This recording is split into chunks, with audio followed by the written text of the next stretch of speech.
Hola, bienvenidos a la clase de hoy del módulo Biología Celular y Molecular de Profundización y el tema es proteínas. Tal vez alguna vez se han preguntado cómo se observan las proteínas. Bueno, acá en la imagen vemos algunas referencias y veremos que esto se debe a la estructura que conforma a la proteína.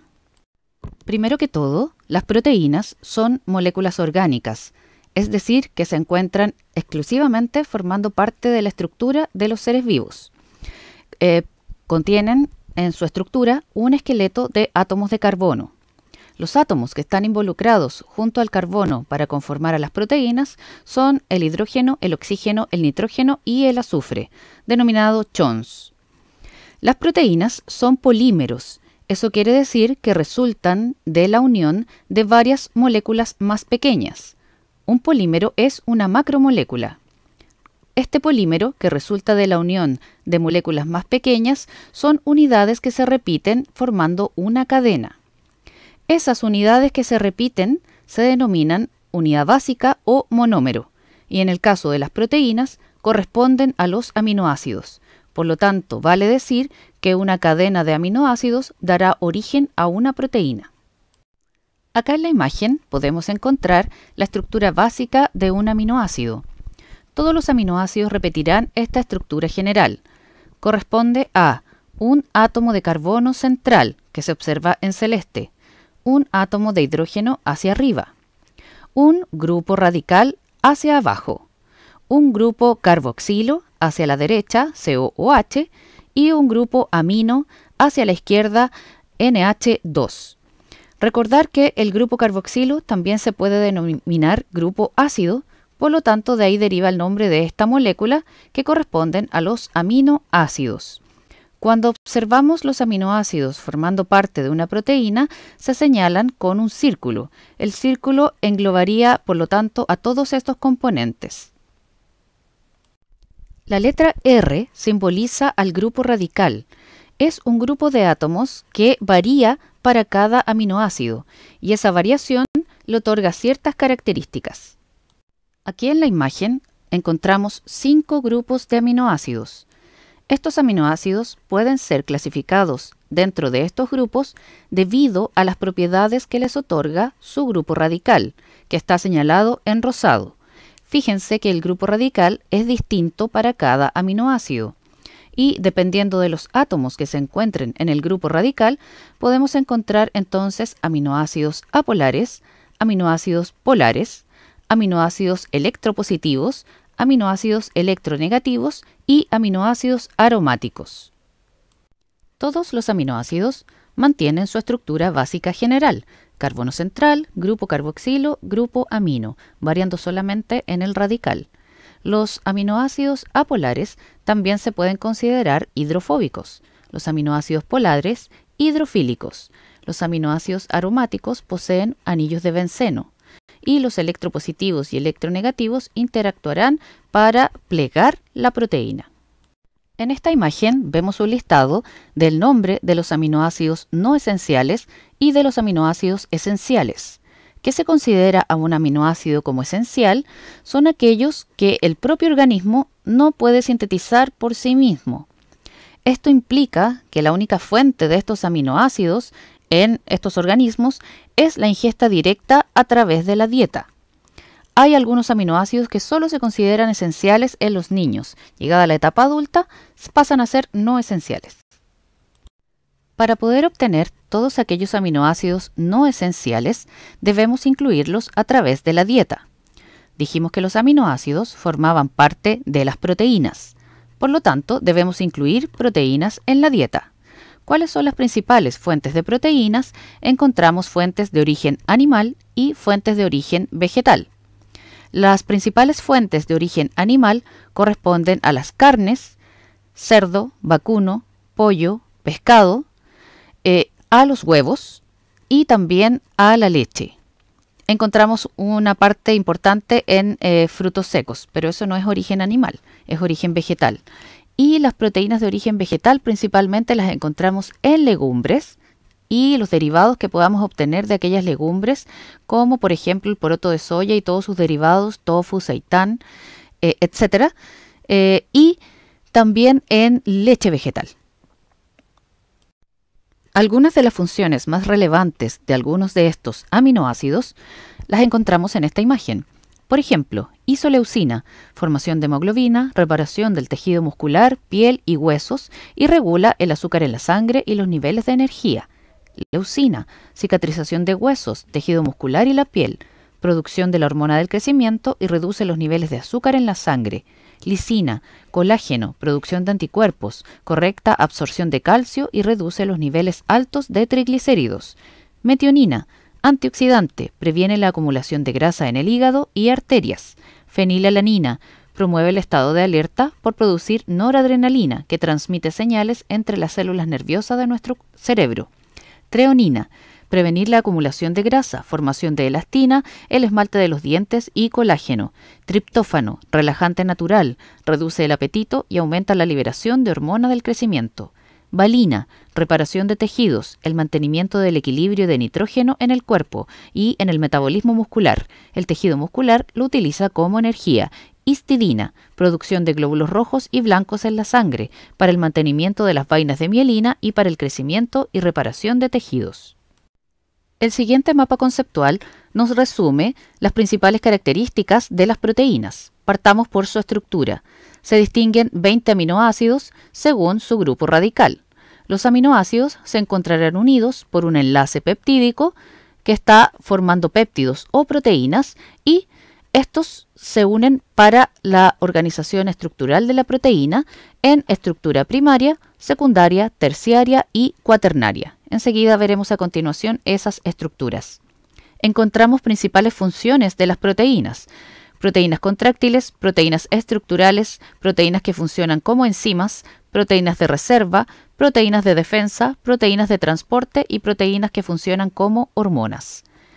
Y la clasificación de las proteínas en holoproteínas, donde encontramos fibrosas y globulares, y veremos algunos ejemplos, y heteroproteínas, donde encontramos nucleoproteínas, fosfoproteínas, cromoproteínas, glucoproteínas y lipoproteínas. Las proteínas son los principales componentes de los seres vivos. Constituyen más de la mitad del peso seco de las células y desempeñan una gran diversidad de funciones, consecuencia de su estructura química variable. Sin embargo, todas tienen la misma estructura básica. Son polímeros lineales formados por la unión de 20 tipos de aminoácidos diferentes, cuya secuencia se encuentra codificada en la molécula de ADN. Para formar una proteína, la secuencia de aminoácidos está determinada por la secuencia de ADN, denominada secuencia genómica. Esta secuencia es copiada en un ARN, secuencia transcriptómica, y esta secuencia es leída y traducida para formar una proteína, secuencia proteómica. Esto dará como resultado un fenotipo particular. Ese fenotipo se observará, por ejemplo, en el metabolismo, o también se puede observar cuando falla la proteína en algunas enfermedades. Síntesis de proteínas. Las proteínas son los productos finales de la información genética. Una célula necesita miles de proteínas diferentes que deben sintetizarse en respuesta a las necesidades celulares, ser transportadas a la localización celular adecuada y degradarse cuando no se necesita su presencia. Recordar que la síntesis de proteínas ocurre en el citosol, donde los encargados serán los ribosomas, quienes leen el mensaje contenido en el ARN mensajero para poder sintetizar con él una proteína. Luego, esa proteína se dirigirá a los organelos o a las partes de la célula que lo requieran. La síntesis de proteínas se da según el código genético. El código genético lo podemos interpretar mediante esta tabla, donde encontramos los codones.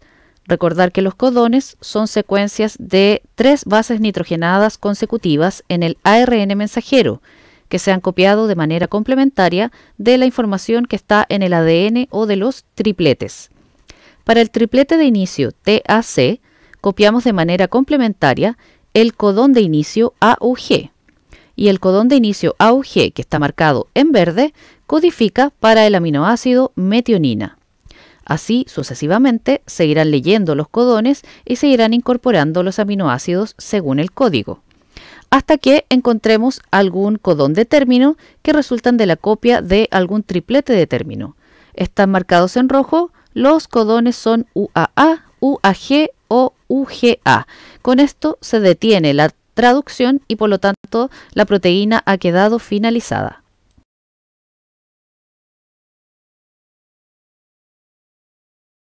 Si las proteínas son polímeros que resultan de la unión de varias unidades consecutivas y esas unidades son los aminoácidos, debemos entender que los aminoácidos se deben unir entre sí a través de un enlace químico. El enlace que une los aminoácidos se denomina enlace peptídico y es un enlace por deshidratación. ¿Qué quiere decir eso? Fíjense cómo reacciona el grupo carboxilo de un aminoácido con el grupo amino de otro aminoácido, liberándose una molécula de agua, generándose entre esos dos grupos funcionales el enlace peptídico. Observamos en la imagen el plano del enlace peptídico y encontramos el grupo N terminal a un lado y el grupo C terminal al otro lado. Para que una proteína sea funcional, debe plegarse. Este plegamiento se origina específicamente según los aminoácidos que la compongan. Por lo tanto, vamos a poder reconocer las siguientes estructuras. La cadena de aminoácidos corresponde a la estructura primaria de una proteína, que es la secuencia de aminoácidos que la conforman. Luego, observamos la estructura secundaria, y es la que resulta de las primeras interacciones de estos aminoácidos entre sí, plegando la molécula en el espacio, formando, por ejemplo, un alfa hélice o una beta laminar. Luego, la estructura terciaria resulta de la interacción de ambas estructuras secundarias para formar una subunidad. Estructura cuaternaria resulta del ensamble de dos o más subunidades terciarias. En algunas ocasiones se han encontrado estructuras quinarias donde la proteína se une a otra biomolécula, por ejemplo formando una glucoproteína o una lipoproteína.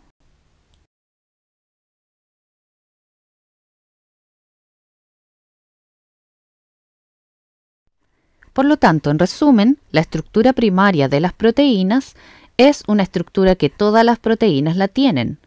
Indica los aminoácidos que las forman y el orden en que están colocados. Está dispuesta en zigzag y el número de polipéptidos diferentes que pueden formarse es 20 elevado a n. N corresponde al número de aminoácidos de la cadena. Entonces, para una cadena de 100 aminoácidos, el número de las diferentes cadenas posibles sería el siguiente. La estructura secundaria de una proteína puede denominarse alfa hélice o beta laminar. Acá la cadena se va enrollando en espiral, por ejemplo en el alfa hélice. Se va enrollando como zigzag en la beta laminar.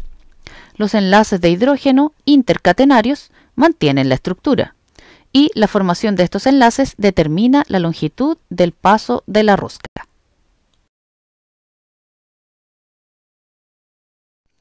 La estructura terciaria de las proteínas es el modo en que las proteínas nativas se encuentran plegadas en el espacio.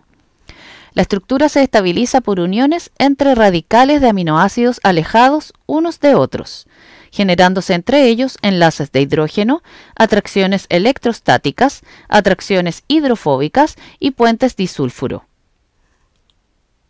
Es por esto, por ejemplo, que si en una cadena polipeptídica encontramos aminoácidos electropositivos y más adelante aminoácidos electronegativos, por atracción de cargas, estos aminoácidos tenderán a acercarse y eso generará un plegamiento de la proteína. Más adelante, si se encuentran aminoácidos electropositivos junto a otros electropositivos, por cargas iguales tenderán a repelerse y en ese punto la molécula se plegará en el otro sentido. De esa manera, según la interacción entre los aminoácidos, debido a sus grupos funcionales, es que la proteína se va plegando en el espacio y va adoptando la forma final.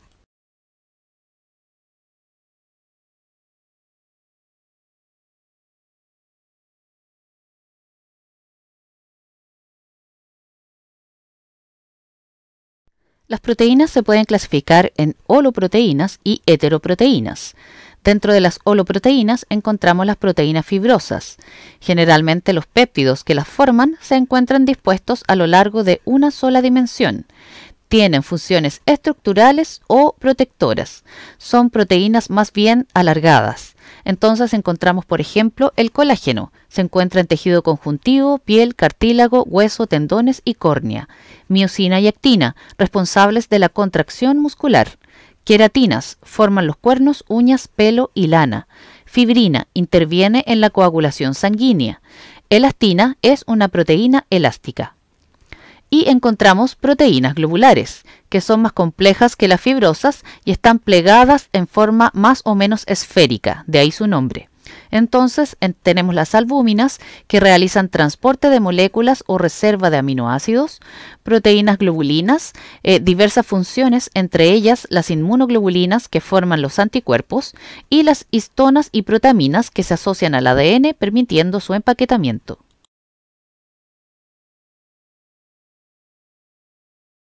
Desnaturalización y renaturalización de una proteína. La desnaturalización es la pérdida de las estructuras secundaria, terciaria y o cuaternaria de una proteína. Esto se puede provocar debido a cambios bruscos de pH, cambios de temperatura o por sustancias desnaturalizantes. Vemos en la imagen una proteína nativa plegada en el espacio y por desnaturalización se vuelve más alargada, proteína desnaturalizada. En algunos casos la desnaturalización puede ser reversible. Aquí hay un ejemplo. La clara de huevo es transparente antes de aplicar calor. Luego, al denaturar la proteína, se vuelve blanca. En el caso del huevo, la desnaturalización es irreversible. Sin embargo, podemos encontrar, por ejemplo, que las proteínas del cabello humano, cuando una mujer o alguna persona tiene su cabello rizado y desea alisarlo, puede ocupar temperatura o incluso puede ocupar algunas sustancias químicas, lo que se denomina alisado, y la forma de la proteína también cambia, también se desnaturaliza, pero después de un tiempo puede volver a renaturalizarse. El siguiente gráfico nos muestra cómo la estructura nativa de una proteína puede llegar a perderse y desnaturalizarse por completo por efecto del aumento de la temperatura, un factor físico. Sin embargo, podemos ver también que debido a la interacción de ciertos tipos de drogas o medicamentos, podemos lograr que cierto tipo de proteínas puedan soportar este cambio físico y tolerar el aumento de temperatura antes de desnaturalizarse por completo. La siguiente imagen nos muestra algunos cambios que sufren las proteínas. Por ejemplo, en los camarones, proteína nativa, al aplicarle calor ocurre una desnaturalización debido a la temperatura termal y después observamos los camarones de color rojizo. En el caso del huevo, tenemos el huevo con la clara transparente de forma nativa y luego de la desnaturalización por temperatura encontramos la clara de color blanco. En el caso de la clara de huevo, podemos generar una desnaturalización mecánica al, por ejemplo, batir y aplicar este tipo de energía, generando entonces lo que se denomina merengue. Y encontramos, por ejemplo, proteínas de origen nativo en la leche, donde ocurre una desnaturalización salina y estas se pueden transformar, por ejemplo, en queso. Todas estas desnaturalizaciones son irreversibles.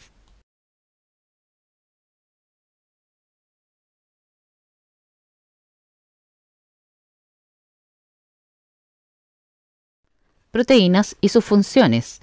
Debido a la gran diversidad estructural, las proteínas pueden tener diversas funciones. Por ejemplo, función de reserva. Encontramos la ovoalbúmina, caseína, ceína, ordeína. Función de transporte, lipoproteínas, hemoglobina, hemocianina. Función contráctil, actina, miosina, flagelina. Función protectora o de defensa, trombina, fibrinógeno, inmunoglobulinas. Función hormonal, insulina, glucagón, somatotropina.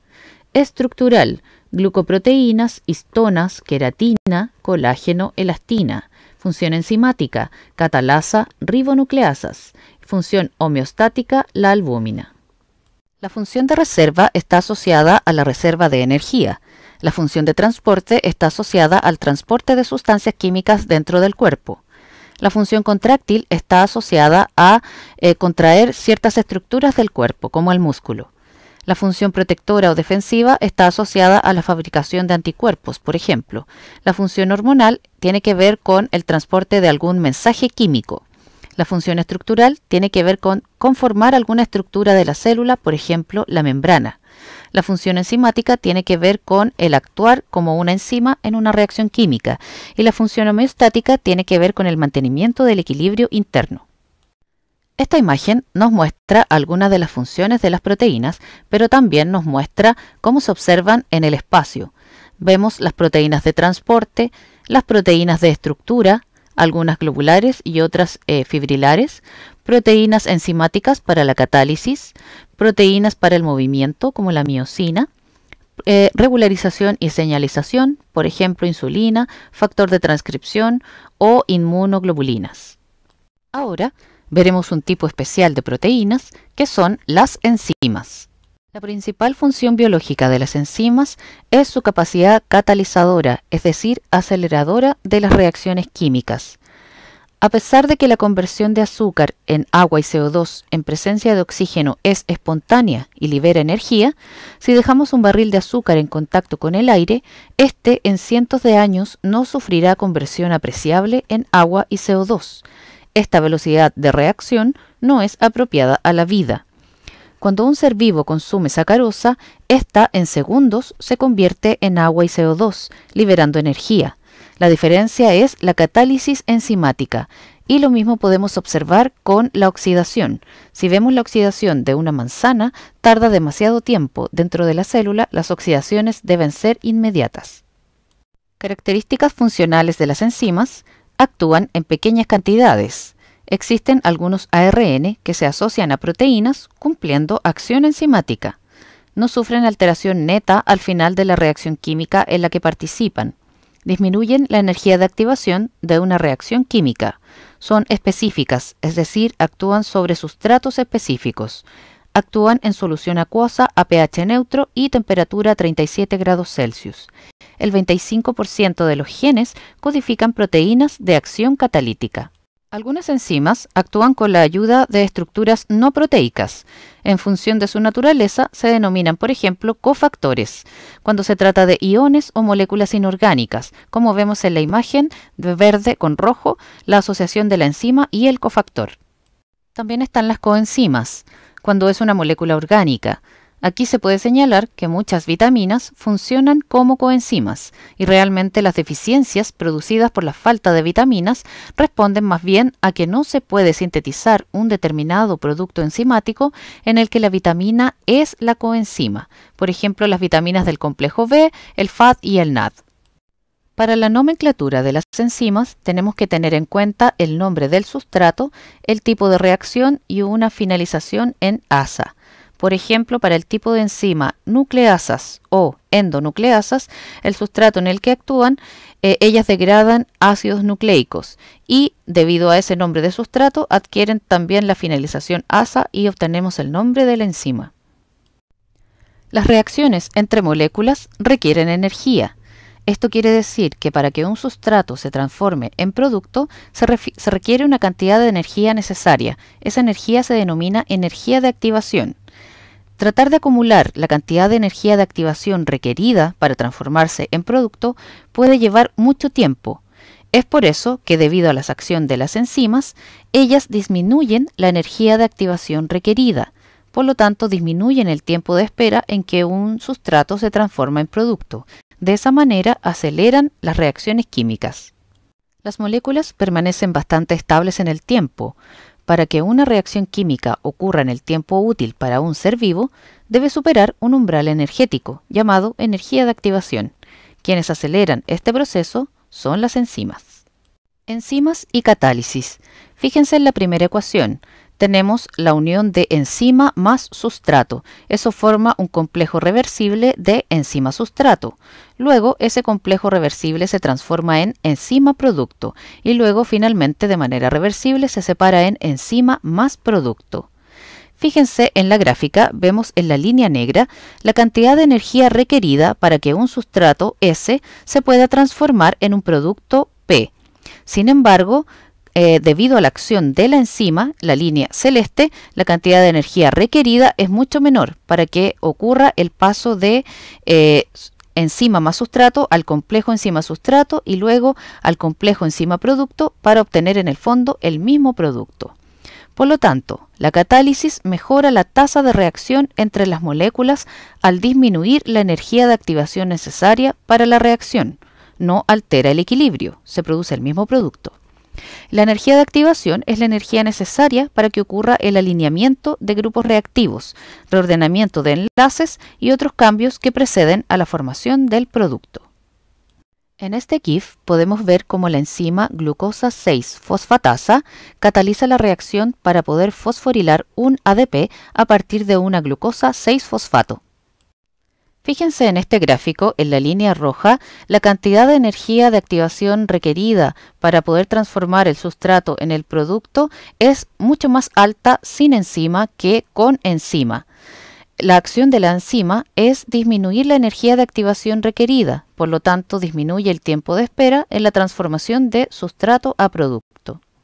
Las interacciones débiles, no covalentes, entre la enzima y el sustrato son óptimas en el estado de transición, ya que la enzima es altamente afín al estado de transición del sustrato.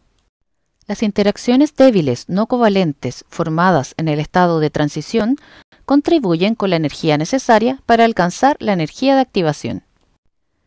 El sitio en la enzima donde se une el sustrato se denomina sitio activo. La interacción entre el sustrato y la enzima en el sitio induce un cambio conformacional en la enzima que favorece la catálisis. En el complejo enzima-sustrato, la estabilidad del sustrato disminuye y aumenta la velocidad de reacción.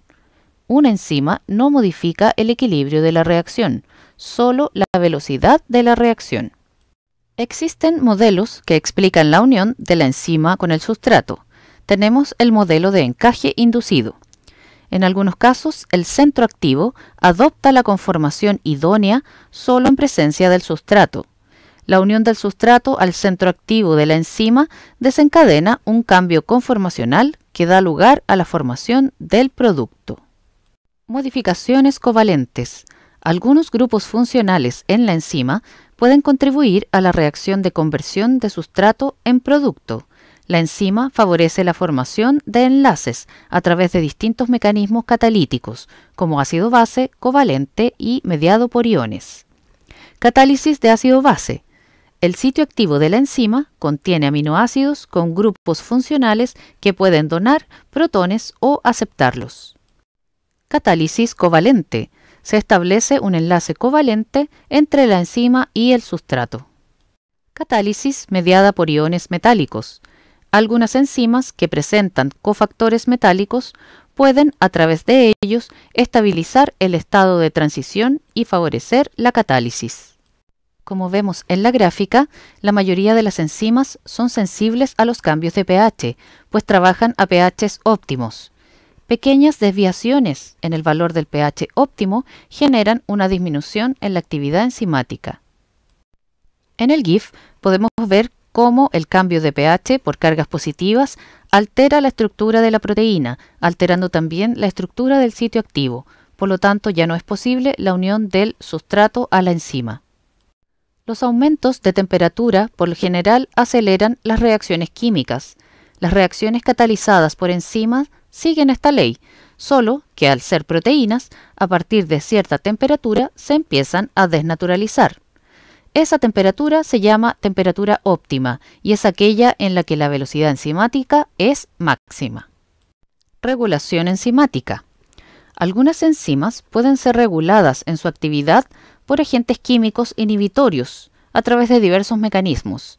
Tenemos, por ejemplo, la regulación de la actividad enzimática reversible, la inhibición por competición, donde un inhibidor de la reacción se une al sitio activo de la enzima, imposibilitando la unión del sustrato, es decir, que compite con el sustrato por el sitio de unión. En el siguiente GIF podemos ver cómo el inhibidor compite con el sustrato por unirse al sitio activo.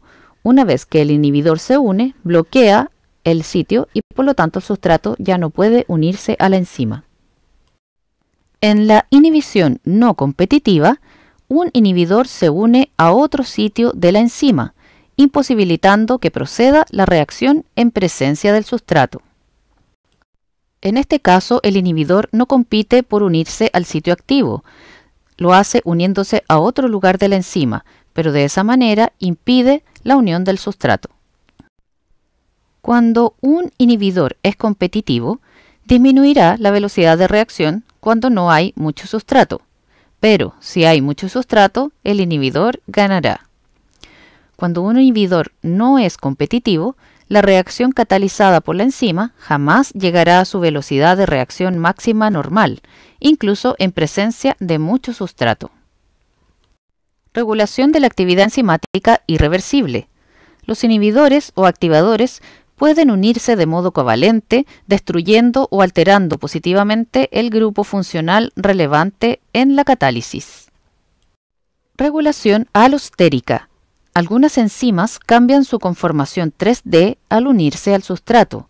Poseen un sitio regulatorio al que se une un modulador que genera un cambio de conformación en la enzima. Este cambio hace que la subunidad catalítica sea capaz de unir al sustrato. En el GIF podemos ver cómo un modulador alostérico positivo induce la unión del sustrato, mientras que uno negativo inhibe la unión del sustrato. Isoenzimas. Corresponden a enzimas que poseen una secuencia de aminoácidos distinta, pero que catalizan la misma reacción en un mismo organismo. Pueden diferir en propiedades regulatorias y cinéticas. En el siguiente listado encontrarán enfermedades enzimáticas que se producen por la falla de la función de alguna enzima. Destacan, por ejemplo, la fenilcetonuria, el albinismo, la gota y la hemofilia. Hemos llegado al fin de nuestra presentación. Los invitamos a seguir trabajando, al igual que esta proteína, lento pero seguro, en el aprendizaje durante este semestre.